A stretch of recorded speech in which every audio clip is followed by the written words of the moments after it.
Well, first of all, wala naman tayong babayaran.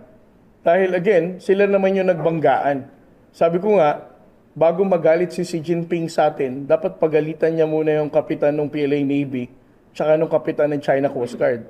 Dahil sila naman yung nagbanggaan. It's not our fault. Ayon kay Commodore J. Tariela, hanggang ngayon, hindi inaamin ng China ang nangyaring banggaan. Parte lang din ng video ang kanilang ipinapakita sa publiko.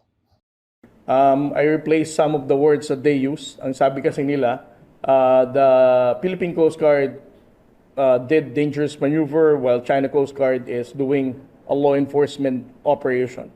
So I had it changed. The China Coast Guard is actually doing dangerous maneuver against the Philippine Coast Guard, and I also emphasized that they cut some part of the video.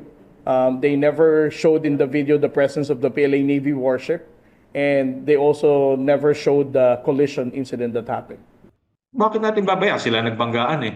Oh, ano sila? Sila nagbanggaan. That's their fault. Wala tayong kasalanan dun. Oh.